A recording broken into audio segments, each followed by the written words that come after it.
listener production.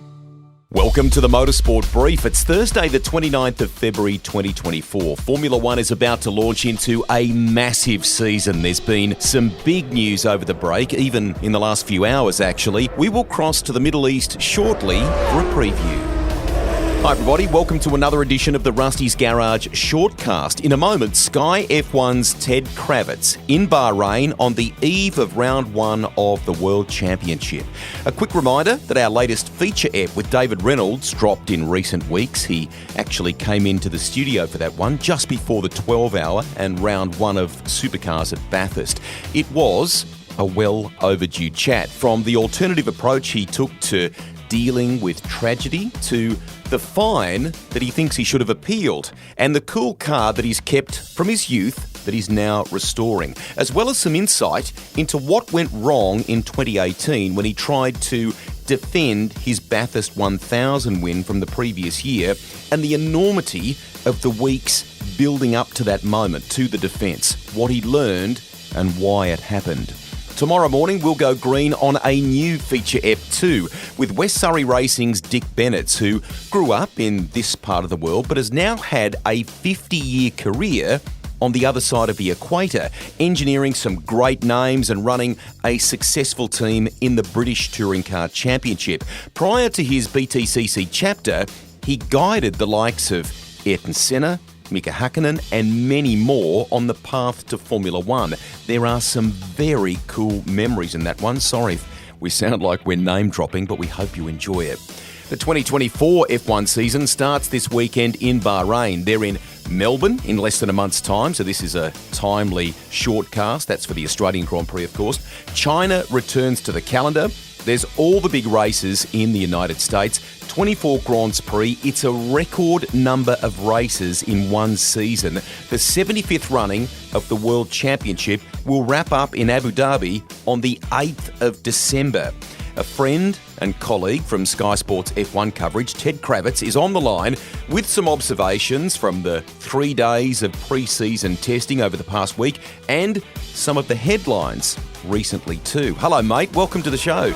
Hi, Rusty. How are you doing? Very good. I hope you've had a nice summer break. Boy, you have launched straight back into it, literally in the last few hours. So some massive news. Let's kick off with that. Christian Horner has been cleared of allegations of inappropriate behaviour that were levelled against him by a colleague.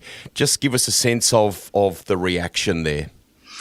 So this is an investigation from his own company. It was RedBull Austria, RedBull GmbH, Austrian for limited company, who'd received an allegation of inappropriate behaviour and looked into it. They hired a specialist lawyer from the UK who did a big report, spoke to everybody, and the report cleared Christian Horner of any wrongdoing, and he continues as team boss. So the reaction has been, it sort of raises a lot of questions, but also is the sort of simplest way to say, okay, well, on the very, very simple face of it, there was a due process, there was an independent process, say Red Bull, and it was looked into, and they found him clear of any wrongdoing. So that's, in a sense, the simplest way you can look at it. There's not any more complicated than that. If Red Bull didn't find that after a proper King's Counsel, a KC, a lawyer who obviously knows what they're doing, looked into it and found that, then that's the result. And I must say, I was increasingly convinced that this would be the case after day 3 of testing. So days 1 and 2, Christian looked distracted when he came to testing because he was still in his job. He was still performing his role in the race team. And day 3, something happened where he even came out the front of the garage and met my eye, came over, shook my hand and said hello. And I said hello back. I was like, thinking, you meant to be talking to me? I was like, I'm sure you are. We had a nothing conversation about the car. It was so, what do you think of the car? I said, well, the car looks great. Amazing. They've made it so fast. He was like, yeah, all credit to our design team. Conversation about nothing. And then I kind of went, okay, see you later. And he was like, bye-bye. But we could have been having a conversation about, favorite ice cream flavors. But it was something about he was more comfortable in himself. His demeanour.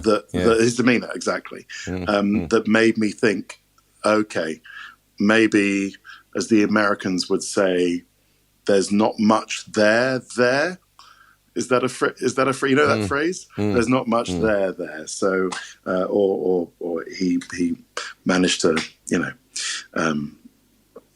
convince everybody that that there was no foundation to these allegations. So, I don't think, to answer your question, I don't think many people are massively surprised. I think it's been looking like it headed for exoneration for a few days now. The frenzy was insane around this, all the social media activity, which you don't believe necessarily anyway. And then, the sports governing body, FOM, even Ford entering the conversation and so on. Did it take its toll on him? Based on what you've just relayed, it seemed as though not so much as this went on. And what about the team? Because from a testing perspective, it seemed like business as usual, and they seem as strong as ever. Didn't have any toll on the team. I really don't believe it did.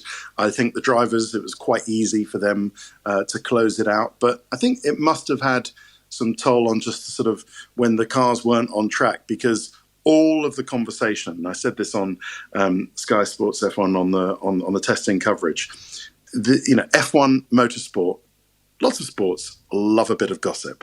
And the only bit of conversation was, what's happening with this Red Bull investigation into their own boss. That was the only topic of conversation in the paddock. We didn't know any details. It's all confidential. So as is right. So, people were saying, is it this? Is it that? I don't know. Nobody knows. And they've still said, Red Bull have still said that they're going to keep it confidential to protect the confidentiality of everybody concerned. So I'm not sure we are going to know. But no, I don't think it was any more than kind of the team feeling, oh, everybody's talking about us. We know what they're talking about us. Nobody can say anything. So let's just carry on. Let's run a rule, if we can, over the kind of year ahead. Massive season in Formula One. Look at a couple of the teams and so on. Firstly, while we're on this subject of Red Bull, is there still a cloud over Sergio Perez, over Checo, do you think, heading into this year? And what will these opening, 5 or 6 rounds look like for him?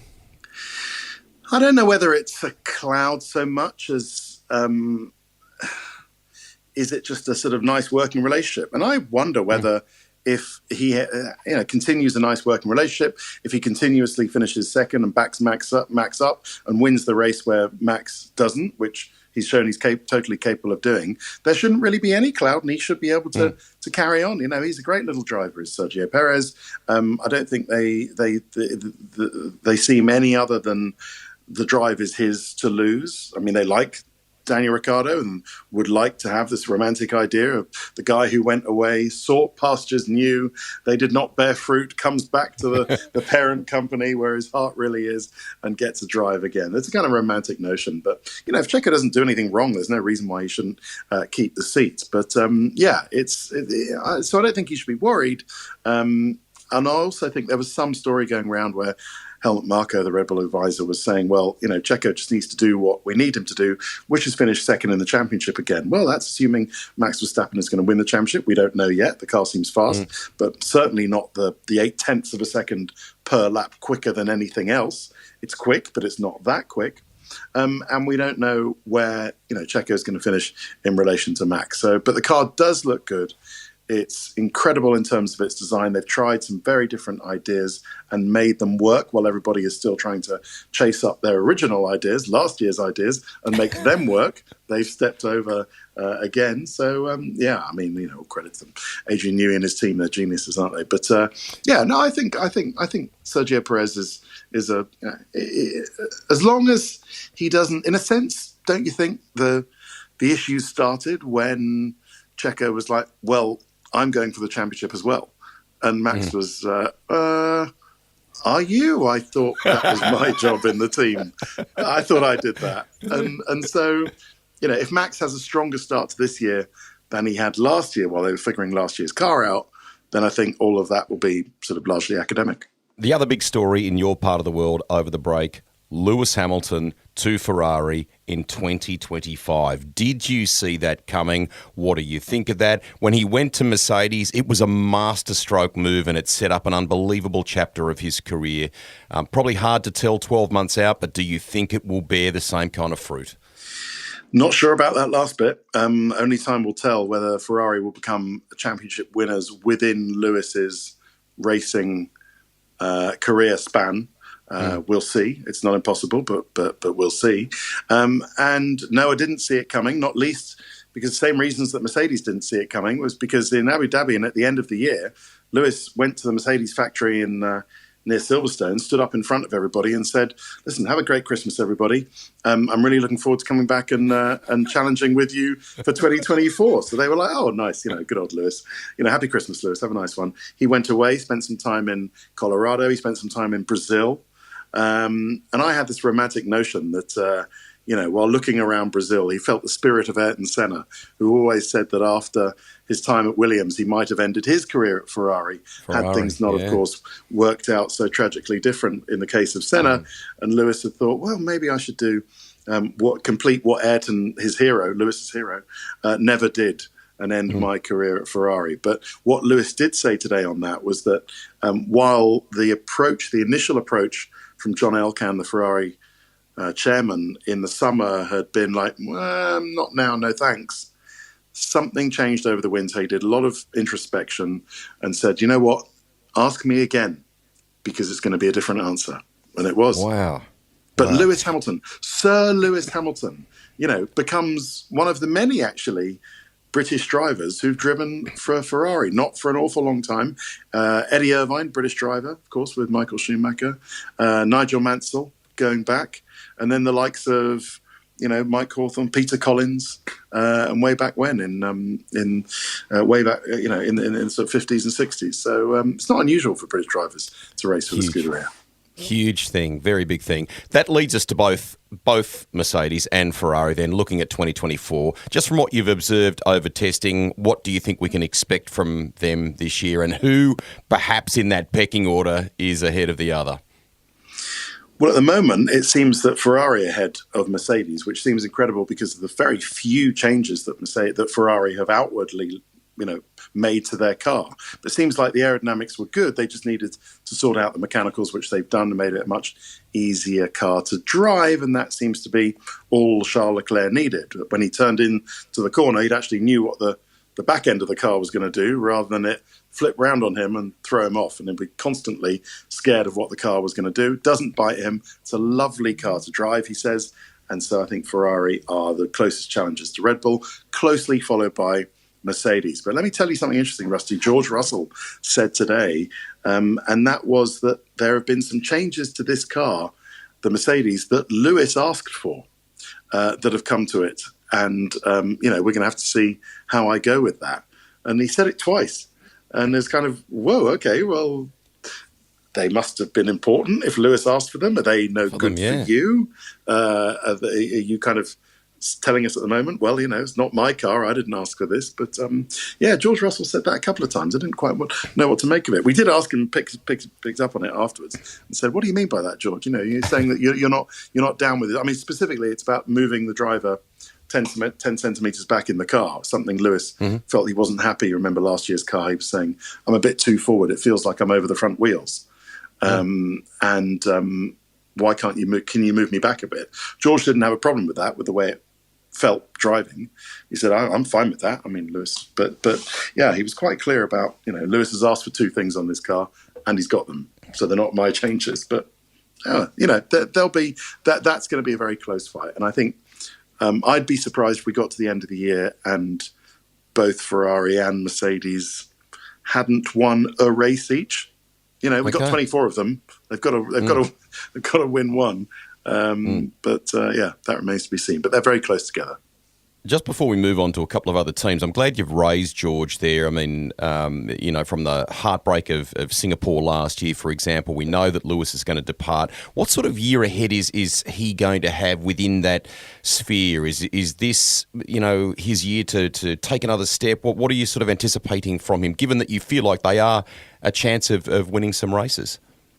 Well, George says that he needs to do better than last year. He was so disappointed with last year, not just for Singapore, as you were there, but as much of just not getting enough podiums that he wanted. It was important for George to finish the year on the podium in Abu Dhabi. That was absolutely crucial and has given him a nice springboard into this season. Yes, he's moving up to the undisputed team leader in 2025, except for possibly if Fernando Alonso joins the team, then maybe they'll be joint leaders. But everybody else, I think, George is going to be the number one. And he just needs to move it on, really. He's recently celebrated his 26th birthday, and he thinks he should be winning many more races, or would have had many more race wins between, by now in his Formula One career. But, he's a quality operator, George Russell, and I think he's taken a lot of confidence from how last season ended and brought it into this year. What is the likelihood of that happening, of what you've just talked about there with Fernando and them? And then can I expand that question, Ted, because last year Aston came out of the blocks unbelievably well, first few races. Can we expect similar form from Aston Martin this year? I did ask Fernando and Lance Stroll this, and they said, nah, not sure. It's realistic to be on the podium straight away. I'm a bit more optimistic than they are because it seems to be a nice car. It's well handling. It looks good out on track, but they say no, we're missing a bit of pace. We'll see how that goes. I think it is possible for Alonso to be a kind of 1 year stopgap because if Mercedes are after their junior driver Andrea Kimi Antonelli, the young Italian driver, and if he blitzes the Formula 2 championship that he's giving his, starting his debut season in this year, then he'll be into that Mercedes, no question. But if he doesn't, if Antonelli doesn't do that and wants to have another year going for it, and it's a very close series, that F2, then I think they'd certainly look at Alonso for 1 year while they prepare their young hotshot. But then he's got a lot of competition. Carlos Sainz, the man who Lewis actually replaced at Ferrari, Alex Albon, Esteban Ocon. In fact, most of the grid would want that Ferrari seat, that Mercedes. And have already texted Toto to say, look, if Lewis is off to Ferrari, can we have his Mercedes seat? So, tough question for Toto to answer. We'll grab a quick break here. We are not done yet, though. Our F1 season preview continues in just a few moments. For this episode of the Rusty's Garage Shortcast, we are delighted to have Sky Sports F1 pit reporter Ted Kravitz. Lots of you love his debrief show, Ted's Notebook, which has been around for over a decade. He's on the line with us as we get excited for the season opener in Bahrain. Let's get back to the convo now.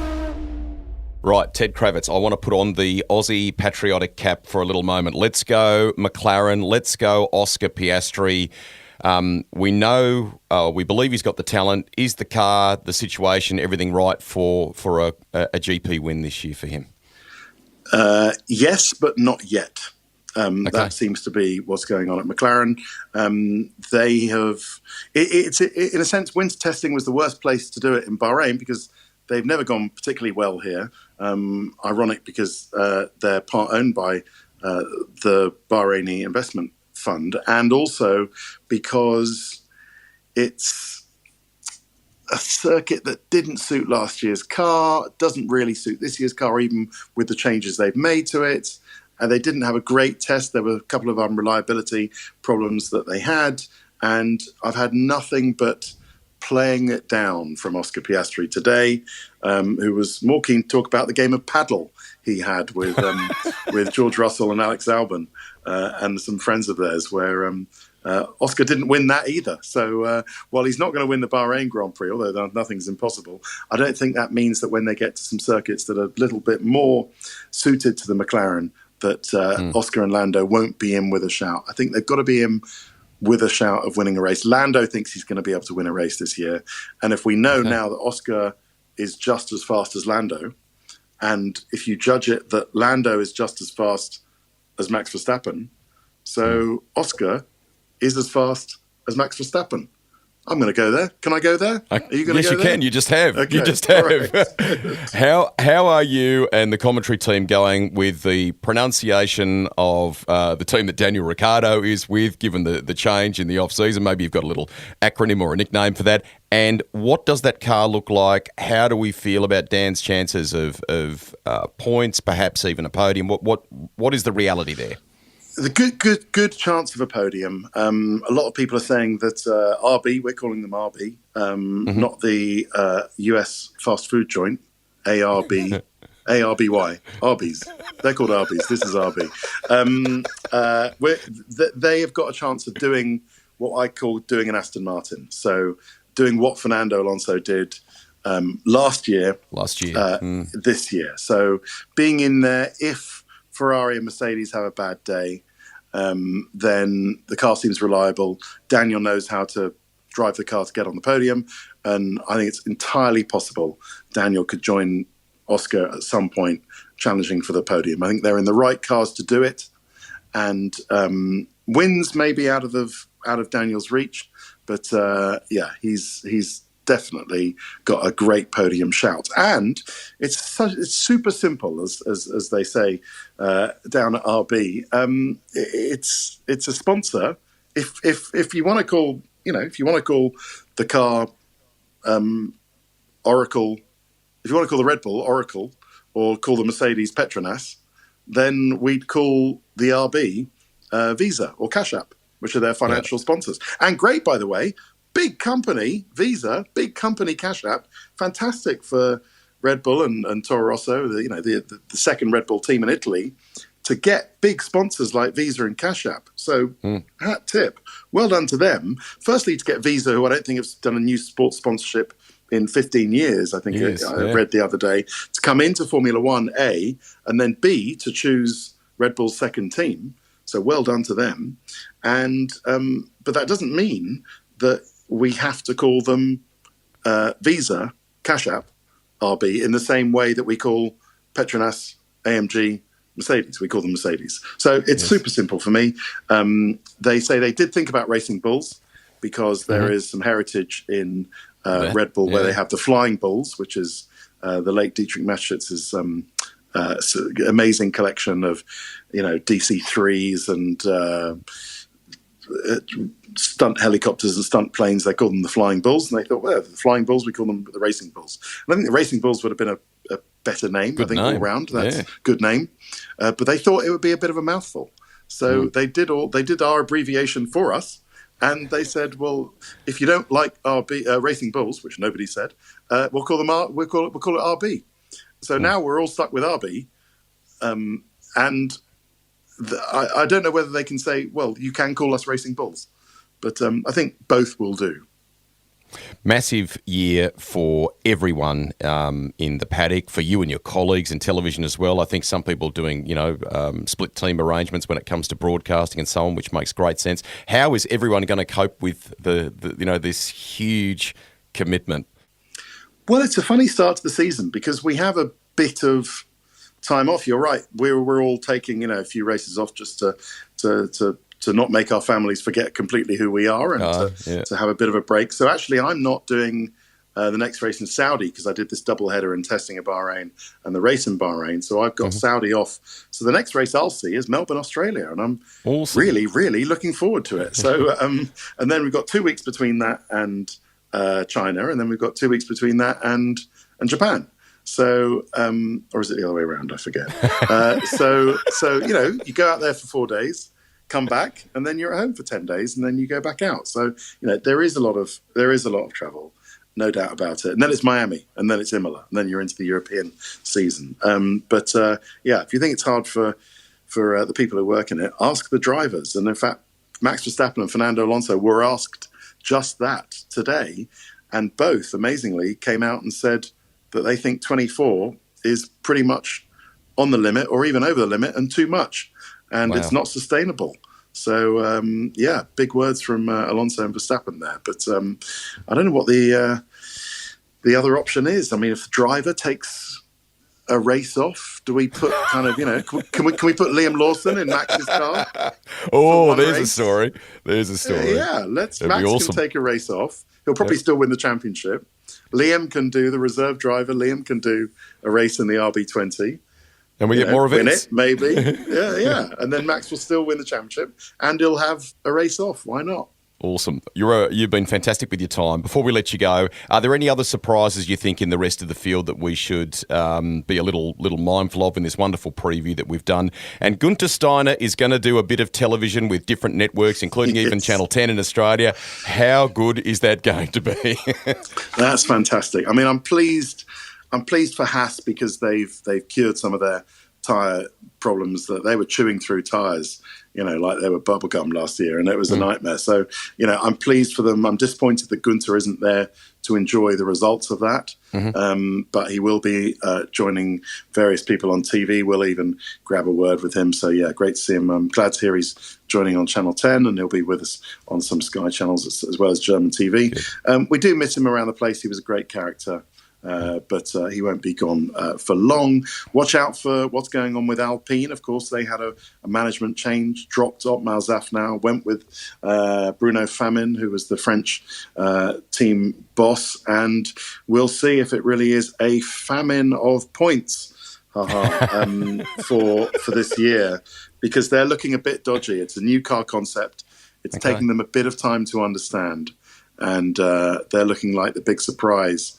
Not in a great way for the season, is that Alpine, which of course is the Works Renault team under a different name, is really struggling towards the back and might struggle to get out of Q1. But RB, that's my big tip for the season.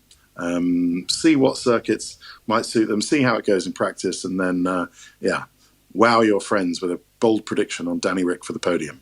I love it. Perfect way to finish this. Thank you very much for your time. You're already into it with excellent coverage of testing, which I know the fans have loved. It's a huge year for Sky. Fans in Australia will be able to see the Sky coverage, of course, on Fox Motorsport, on Sky Sport in New Zealand. Have a terrific year, my friend, and thank you very much for talking to us today. Thanks very much. See you soon. Sky continue to innovate with their coverage. Really looking forward to seeing what's new for 2024. A couple of good things came out of that conversation, didn't they? Particularly Daniel Ricciardo and RB having a car that looks to be a podium contender. That rumour of Fernando Alonso maybe being a short-term solution for Mercedes when Lewis Hamilton heads to Ferrari. How surprised Ted was by that announcement, and that maybe some time in Brazil for Lewis during the off-season, where Ayrton Senna grew up, made him think possibly about doing what his hero had talked about, that very romantic dream that many drivers have of racing for the famous Red Squad before he hangs the helmet up. Just on the Horner story, you can find more on that news that broke this morning by going to trusted sources too. Motorsport.com, Joe Saywood, the Sky Sports F1 website, naturally, locally at Speed Cafe. In short, he's been cleared of the allegations of inappropriate behaviour after an internal investigation by the drinks company, the details of which have remained private. The complainant can appeal if they choose to. There has been some pressure from Formula One management, the governing body, the FIA and Ford, who RedBull Racing will partner with in 2026, to get this whole inquiry completed, and they've done that prior to the season opener. Horner has been at the team's car launch recently during the testing, and he's obviously eyes forward from this point. The Supercars season opener at Bathurst didn't work. I'd love your thoughts on this. They tried to fill the gap left by Newcastle, but like many of you, I just think that we can't dilute Bathurst. I actually had people come and ask me, isn't that race on in October? I thought it was October. The 12-hour was awesome. That should stand alone in its own space in February, the 1,000 in its traditional spot in October, and a couple of other events sprinkled throughout the year. So we look forward to going to the mountain and seeing what's on up there. Hopefully a solution for the International in November can be found too. We loved having the TCR World Tour with us last year. Nice start there for RedBull and Brock Feeney and Will Brown enjoying the spoils as far as the Supercars round is concerned. Brown leads the point standings by 9 over Beefine. Good weekend for Chaz Mostert and Walkinshaw Andretti United with their Mustang, and visits to the podium as well. Chaz is third on the ladder. Behind Mozzie is Richie Stanaway, who is tied on 192 points with David Reynolds, who we spoke to recently. Pretty good way to open the account for both of those two at their respective new homes, Grove Racing and Team 18. And well done to Nick Percat and Matt Stone Racing as well, only 6 points shy of Richie and David. ARC champion Harry Bates and Neil Bates Motorsport have their 2023 winning car for sale. He is upgrading to a very cool new Toyota GR Yaris Rally 2 machine. Round 1 is in Canberra in April. I cannot wait to see that car. And finally, on the subject of rally, we were very saddened to learn of the passing of Brooklyn Horan and Tyson Jemmett, who died in a crash at a rally sprint north of Auckland less than a week ago. Brooklyn was just 15 and had the world at his feet. He also did some circuit racing in New Zealand.